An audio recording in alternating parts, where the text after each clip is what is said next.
gracia. Nos gozamos porque tenemos el Espíritu Santo.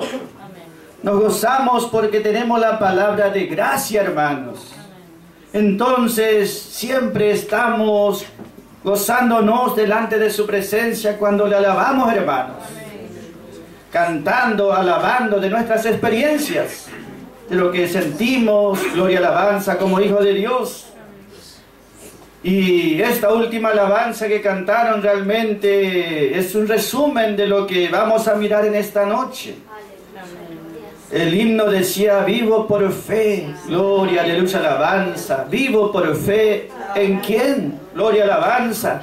En un ídolo, no. Vivo por fe en mi Salvador, en el Creador, en el Dios omnipotente. Yo tengo fe, creo y confío en Él, que Él es todopoderoso, que Él es sabio, gloria, alabanza, que Él es lleno de amor y lleno de gracia. Gloria a su nombre, hermanos. Amén. Vamos a mirar, hermanos, un pasaje del Antiguo Testamento, pero recordando lo que dijo Pablo allá también, 1 Corintios 10, donde dice: lo que le pasó al pueblo de Israel fue como un ejemplo, como una figura, y quedó registrado, escrito, para que sea una enseñanza para nosotros que estamos en este tiempo, dice Pablo. Pablo vivió 1500 años después de lo que pasó allá en Israel. Gloria y alabanza, pero dice, allá quedó escrito. ¿Por qué? Porque Dios le dijo en Éxodo, Números, hermano, vamos a mirar, en Números 33, versículo 1, le dijo Dios allí a Moisés: escribí todo lo que vas a ir pasando en estas jornadas. Moisés escribió, gloria y alabanza, las experiencias, para que quede registrado. Pablo dijo: lo que allá le pasó a Moisés 1500 años atrás, justamente es una figura, porque lo que pasó con ellos también pasa con nosotros, dice Pablo, hace 2000 años, y nosotros 2000 años después de Pablo decimos: es lo que hoy está pasando. ¿Entienden lo que queremos decir? Pasan los siglos, pasan los años, pasa el tiempo, pero Dios es el mismo. Nuestro Dios es el mismo. Y allá en Números, justamente está hablando, capítulo 33, cómo fue esas etapas, esas estaciones que fue pasando Israel, el pueblo de Dios, cuando fue sacado de Egipto. Y allí la palabra nos enseña cómo ellos fueron pasando de campamento en campamento. Es decir, el pueblo se movía y acampaba, se volvía a mover y acampaba. Así durante como 42 campamentos hicieron. Allí, está registrado en Números 33. Pero vamos a mirar justamente el comienzo. Números 33, versículo 8 y 9, hermano. Amén. Y partiendo de Pi-Hairot, pasaron por medio de la mar al desierto, y anduvieron camino de 3 días por el desierto de Etam, y asentaron en Mara. Y partiendo de Mara, vinieron a Elim, donde había 12 fuentes de aguas y 70 palmeras, y asentaron allí. Amén. Gloria a su nombre. Y versículo siguiente, hermano. Y partidos de Elim, asentaron junto al mar Bermejo. Amén. Y fueron y acamparon, dice el último versículo, en el mar Bermejo o el mar Rojo. Salieron de Egipto, gloria y alabanza, pasaron el mar Rojo, porque Dios dividió las aguas para que su pueblo pase. Y anduvieron caminando por el desierto. Pero después termina diciendo también: volvieron otra vez a acampar junto al mar Rojo, retrocedieron. El movimiento de ellos justamente era porque Dios les iba dirigiendo. Dios estaba en el control de sus vidas. Ellos eran un pueblo elegido. Dios estuvo dirigiéndoles a ellos dónde ir, cuándo ir. A la orden de la nube, cuando se levantaba la nube de gloria, era señal que debían levantar el campamento y avanzar siguiendo la nube. Cuando la nube se detenía, allí acampaban de vuelta. ¿Dónde iban? Donde la nube les iba dirigiendo. Y esa nube es el Espíritu Santo. Todo es simbólico de nuestra vida espiritual. Primero ellos pasaron el Mar Rojo. Ellos entraron a las aguas y salieron del otro lado, vivos, resucitados. Allí justamente los egipcios quedaron allí muertos, tragados por ese Mar Rojo. Y ese Mar Rojo, ¿de qué? De la obra de Calvario, de esas aguas de juicio que nosotros pasamos como en seco. ¿Entiende, hermanos? Nosotros morimos con Cristo y resucitamos con Cristo a una nueva vida, porque creemos en Él. Los que no creen en Cristo también tienen que pasar por ese Mar Rojo, pero si no creen en Cristo no tienen vida resucitada o vida nueva.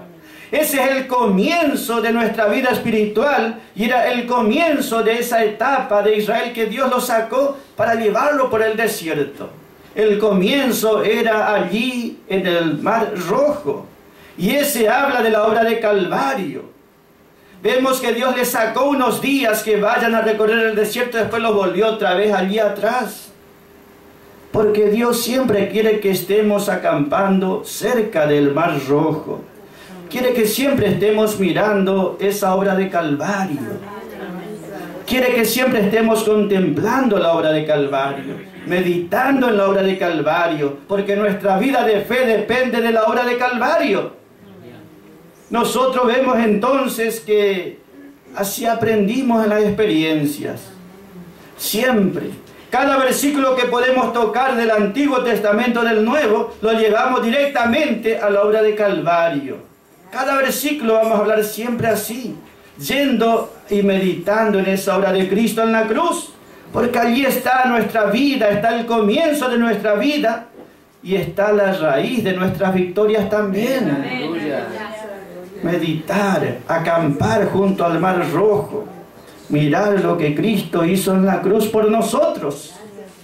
Y allí dice la palabra, cruzaron el Mar Rojo y de allí fueron, un día los llevó encaminando y fueron hasta Etán.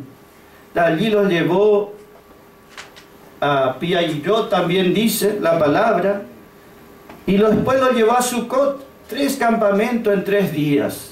Iba Israel siendo guiado y dirigido. 3 días, 3 campamentos. Y después recorrieron 3 días por el desierto buscando agua. No había agua y había una multitud. Entonces nosotros vemos, eran salvos. Dios les dio liberación poderosa. Era el pueblo elegido de Dios. Pero ¿por qué Dios a veces cuando uno es salvo permite que pasemos esas situaciones? Piensa un momento, eran muchísima multitud de gente. Chicos, grandes, ancianos, recorriendo en ese desierto. Nosotros vemos que 3 días faltó el agua. Y buscaban el agua. No era una necesidad común o corriente o un lujo, era una necesidad de vida. Y buscaban eso, y Dios estaba allí, Dios les iba dirigiendo, Dios les iba llevando. ¿Por qué Dios permitía que su pueblo esté en esa situación si son su pueblo elegido? ¿Por qué Dios a veces permite que estemos en situaciones que decimos, Dios no obra nada, Dios no ve lo que está pasando, Dios no ve lo que me está pasando? ¿Entiende, hermano? ¿Por qué Dios permitió que su pueblo esté 3 días allí con sed sediento, criaturas grandes? Después de 3 días encontraron un lugar.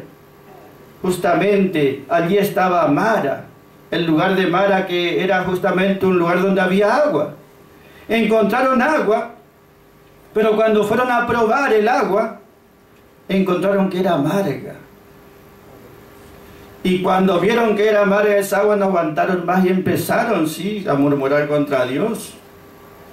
Nosotros vemos por qué Dios los llevó así, permitió y los llevó a un lugar donde había aguas que no se podía beber, aguas amargas.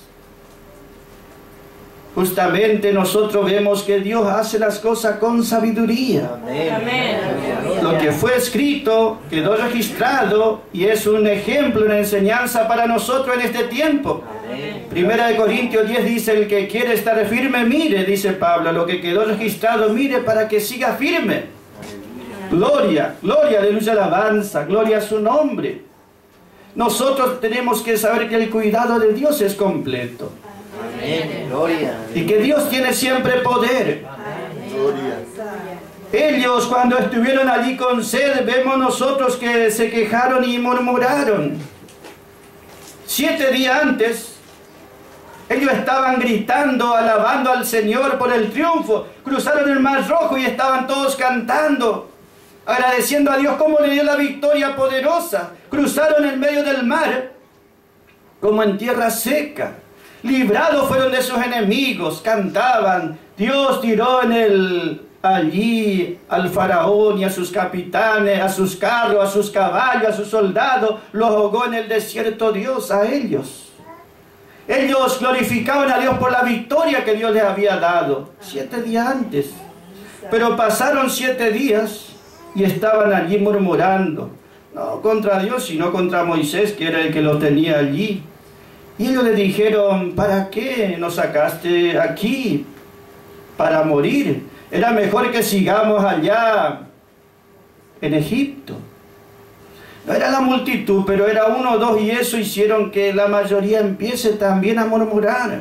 Como que Dios no le estaba cuidando. Y nosotros vemos que podemos decir, tenían razón naturalmente. Pero nosotros vemos que tratamos con un Dios todopoderoso.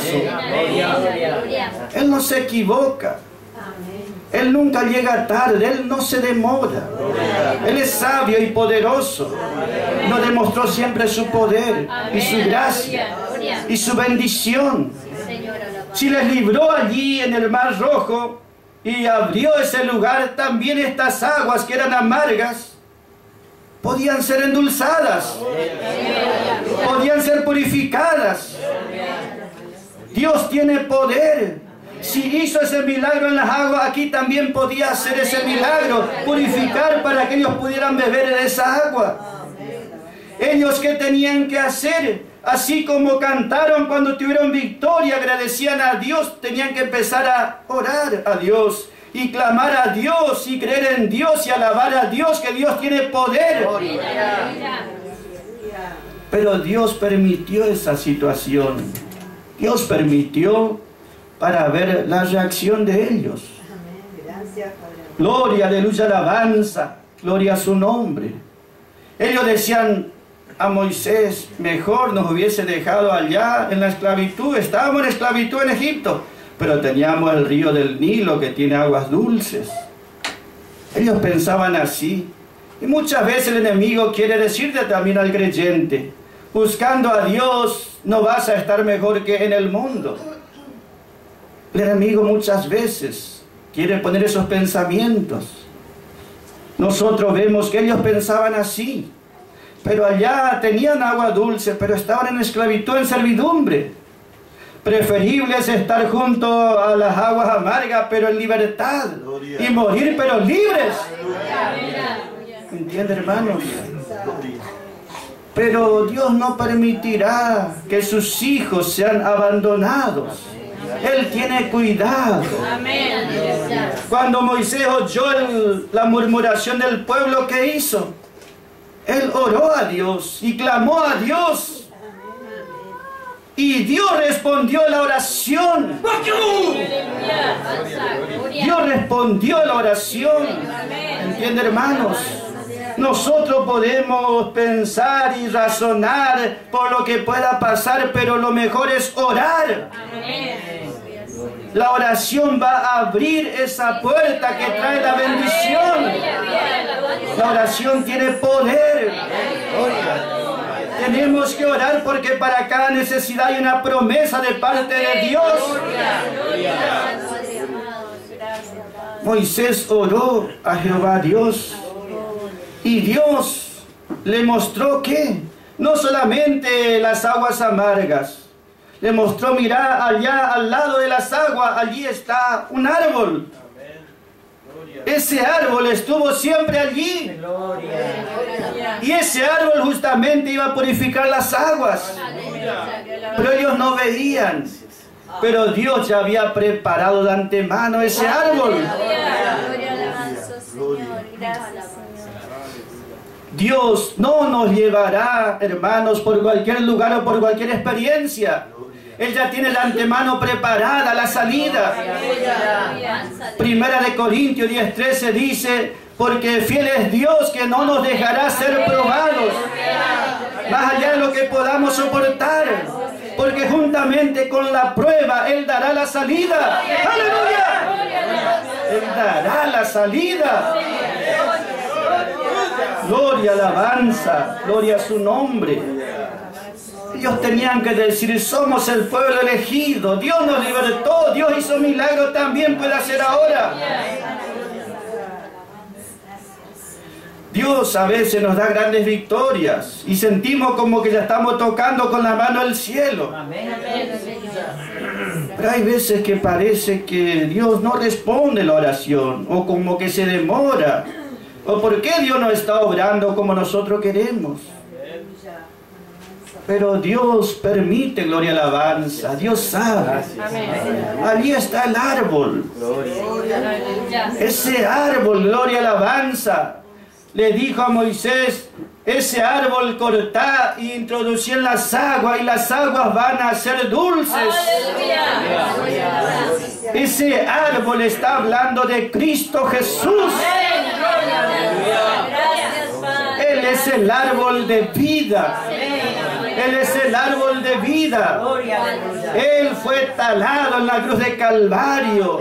Él fue introducido allí, gloria y alabanza, para purificar, para endulzar las aguas. Cristo fue a la cruz.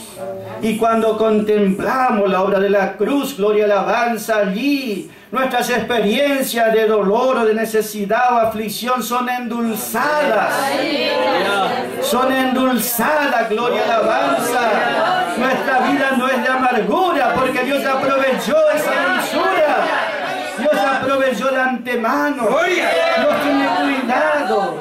Dios determinó, Dios lo llevó a ese lugar. Dios es responsable. Dios es sabio. Dios tiene poder. Dios tiene poder.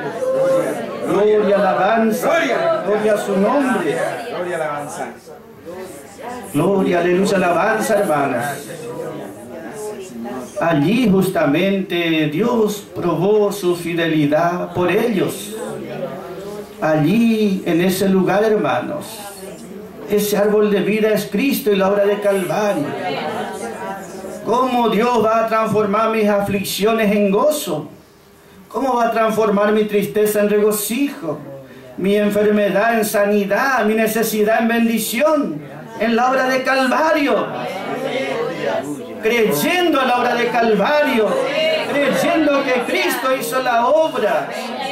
Allí está la salida para cada uno. El apóstol Pablo dice en Romanos 5, gloria y alabanza, versículos 2 y 3, dice: y nosotros nos gloriamos, nos regocijamos, quiere decir, en la esperanza de la gloria de los hijos de Dios. Primero dice: nos regocijamos en la esperanza de la gloria que vamos a decir más adelante. Pero versículo 3 dice: y nosotros nos gloriamos en la tribulación. Ahora nos gloriamos, ahora nos regocijamos. ¿En qué? Ahora en la tribulación. Entiende el poder de Dios. Pablo dice: esto es motivo y causa de aflicción y de tribulación. Romanos 5:3. Pero dice: nosotros nos regocijamos en esa causa de dolor o aflicción. ¿Por qué? Porque Dios transformará. Dios obrará por su poder. Entiende, hermanos, dependiendo de Dios, Dios siempre estará obrando. Dios obra con potencia.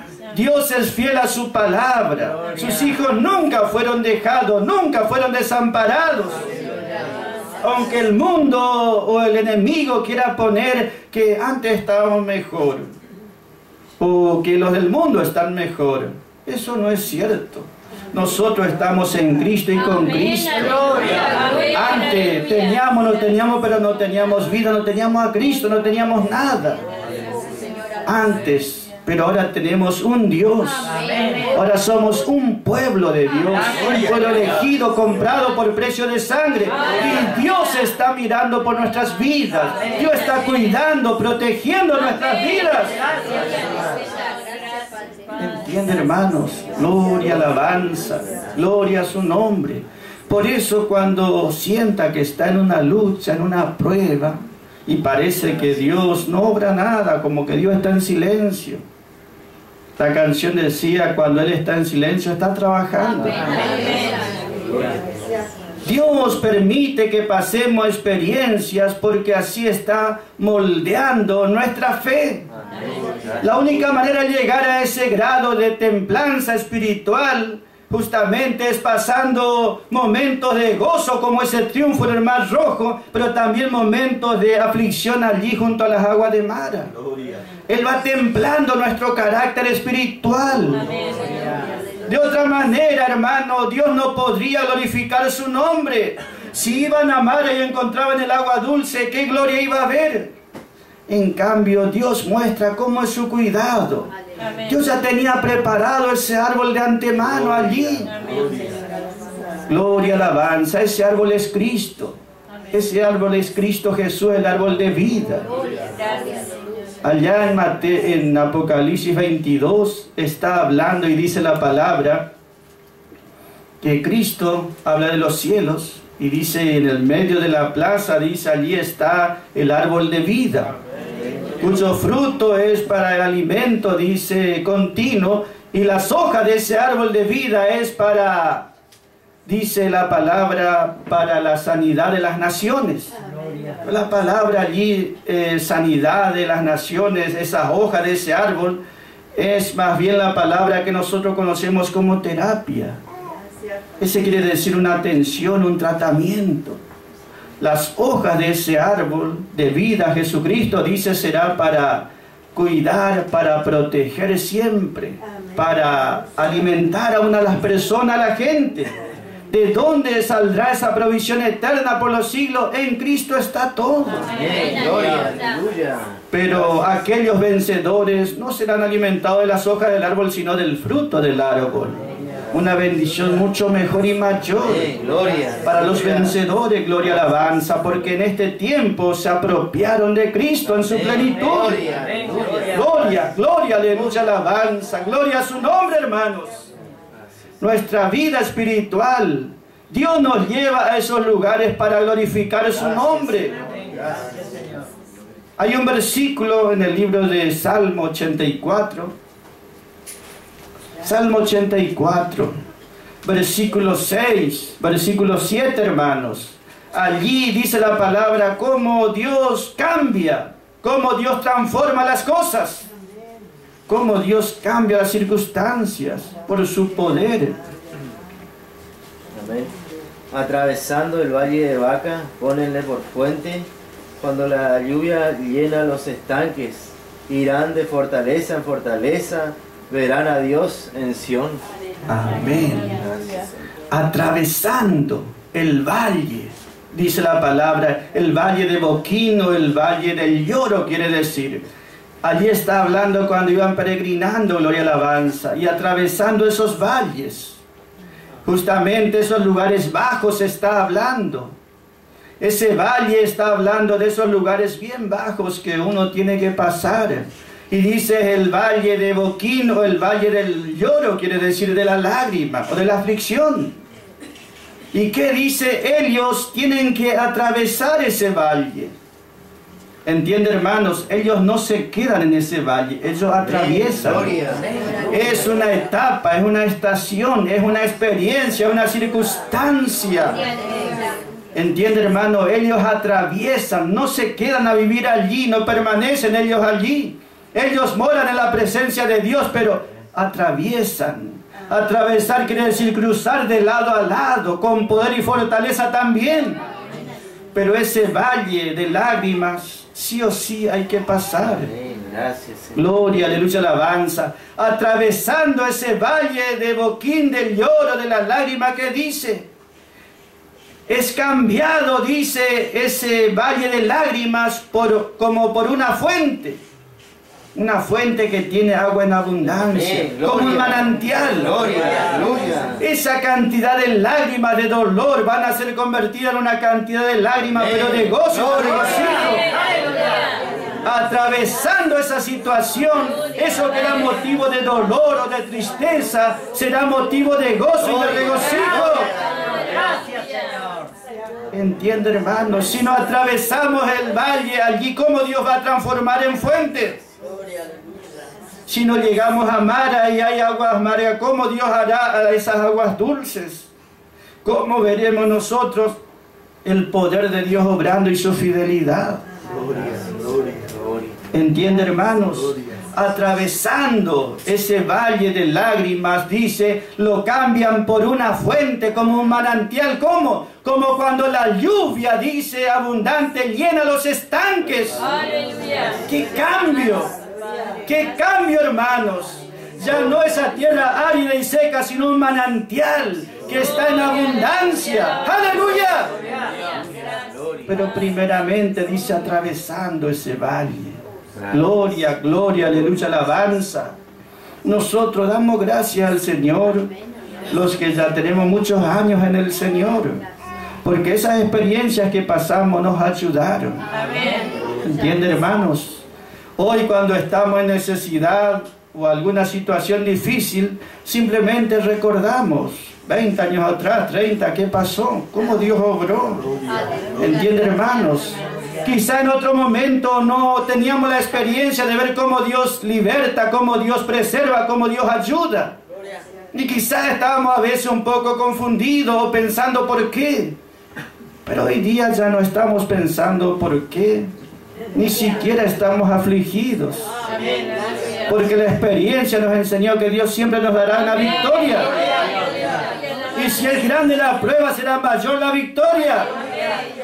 Si es grande el dolor, va a sobreabundar la gracia. Esto sabemos por experiencia. Dios, cuando empezamos a clamar, va a obrar y va a proveer la necesidad. Y si no, cuando estamos orando, nos va a dar una fortaleza, una unción especial para sobrellevar eso. A tal punto que vamos a decir junto con Pablo, nosotros nos regocijamos en esa aflicción. Aunque Dios no la quita, aunque Dios la deje, nosotros nos gozamos en esa aflicción. Ese es nuestro Dios. Así trata con sus hijos. Nosotros, por supuesto, diríamos, no queremos nunca las aguas de Mara, nunca una aflicción. Pero nuestros caracteres espirituales nunca serían templados. Dios necesita llevarnos por pruebas. Dios siempre nos va a ir probando, de acuerdo al crecimiento de cada uno. Dios dice, no dará una prueba mayor de lo que podamos sobrellevar. Dios a veces nos prueba en necesidades, pero también nos prueba en abundancias. Dios quiere ver, bueno, ya que fueron fieles cuando no tenían nada, vamos a darle bendiciones. A ver qué hacen ahora que tienen bendiciones. Si van a seguir orando, si van a seguir buscando, si van a seguir clamando. ¿Entiende, hermano? Dios prueba en diferentes circunstancias.